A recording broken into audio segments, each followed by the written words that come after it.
بسم اللہ الرحمن الرحیم۔ تاریخ اسلام کا مطالعہ کرنے سے پتہ چلتا ہے کہ ہر کامیاب مرد کے پیچھے آپ کو کسی نہ کسی عورت کا کردار نظر آئے گا، ماں کی شکل میں یا بہن کی شکل میں، بیوی کی شکل میں یا بیٹی کی شکل میں۔ دنیا کا کوئی کامیاب انسان ایسا نہیں کہ جس کے پس منظر میں کسی عورت کا کردار نظر نہ آتا ہو۔ وضاحت کے لیے یہ واقعہ غور طلب ہے۔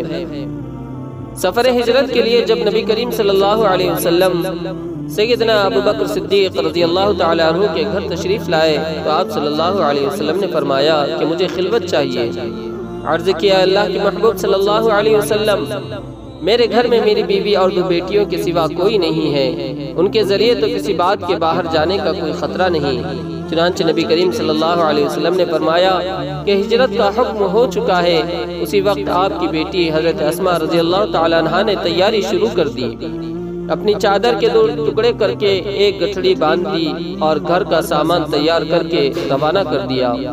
یہ بیٹی ہے لیکن اپنے والد کے دین کے معاملے میں معاون بن رہی ہے۔ سفر شروع ہونے سے پہلے سیدنا صدیق اکبر رضی اللہ تعالیٰ عنہ نے اپنی اہلیہ محترمہ سے فرمایا کہ آپ ہمارے لیے کھانا بنا دینا۔ اپنے غلام فہرہ سے کہا کہ تم بکریاں چرانا اور بکریاں چرانے کے بہانے سے غار سور میں آ کر ہمیں دودھ پلانا۔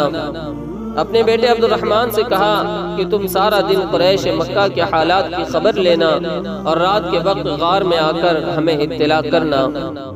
ایک بار حضرت اسماء رضی اللہ تعالیٰ عنہ سے فرمایا کہ بیٹی تم چھوٹی ہو، تمہارے اوپر کوئی شک نہیں کرے گا، تم ہمیں غار سور میں کھانا پہنچا دینا۔ بیٹی نے کہا ابا حضور ضرور پہنچاؤں گی۔ اس کے بعد ہجرت کا سفر شروع ہو گیا۔ کچھ دیر کے بعد سیدنا صدیق اکبر رضی اللہ تعالیٰ عنہ کے والد ابو قحافہ گھر میں آئے۔ اس وقت تک ابھی مسلمان نہیں ہوئے تھے اور نابینا بھی ہو چکے تھے۔ وہ گھر میں آ کر پوچھنے لگے کیا ابو بکر چلے گئے ہیں؟ بچیوں نے بتایا دادا ابو جی ہاں وہ چلے گئے ہیں۔ پوچھا کہ کچھ گھر والوں کے لیے بھی چھوڑ گئے ہیں؟ حضرت اسماء رضی اللہ تعالیٰ عنہ سمجھدار تھی، انہوں نے کپڑے کے اندر کچھ پتھر اکٹھے کر دیے اور اپنے دادا کو کہا کہ ذرا ہاتھ لگا کر دیکھو کہ اس کپڑے کے اندر بہت کچھ ہے۔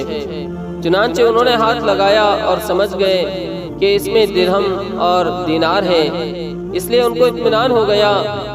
محترم ناظرین، دیکھیں کہ چھوٹی سی بچی اپنے دادا ابو کو کیسے تسلیاں دے رہی ہے اور سفر ہجرت میں کامیابی کے لیے اپنا کردار ادا کر رہی ہے۔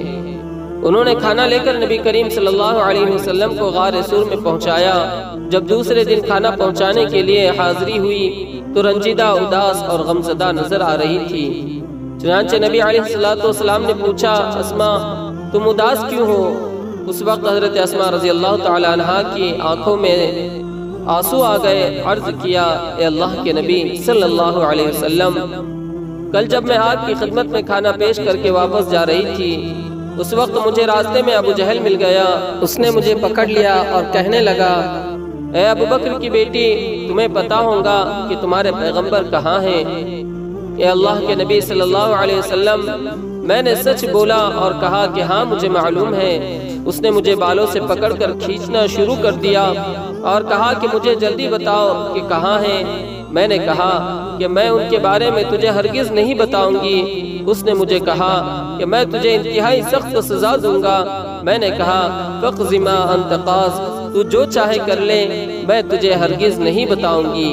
اے اللہ کے محبوب صلی اللہ علیہ وسلم، اس نے مجھے اچانک تھپڑ رسید کیا، میں چٹان پر گری اور میری پیشانی سے خون نکل آیا، میری آنکھوں سے آنسو آ گئے۔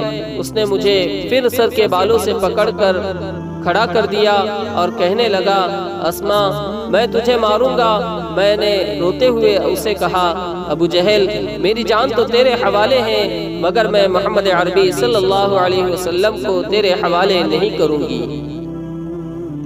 اس بات کو سن کر نبی علیہ السلام آپ دیدہ ہو گئے اور آپ صلی اللہ علیہ وسلم نے فرمایا ابو بکر میں نے سب کے احسانات کا بدلہ دے دیا، مگر تیرے احسان کا بدلہ قیامت کے دن اللہ تبارک و تعالیٰ دیں گے۔ سبحان اللہ۔ سیدنا صدیق اکبر رضی اللہ تعالیٰ عنہ کے سفر ہجرت کی کامیابی میں آپ کو ایک بچی کا کردار بیٹی کی حیثیت سے نظر آئے گا۔ دوستو اگر آپ پہلی مرتبہ ہمارے چینل پر آئے ہیں تو ہمارے چینل کو سبسکرائب کیجئے، بیل آئیکن پریس کیجئے، اس ویڈیو کو لائک کیجئے اور اس ویڈیو کو اپنے دوستوں اور رشتہ داروں میں ضرور شیئر کیجئے۔ السلام علیکم ورحمۃ اللہ وبرکاتہ۔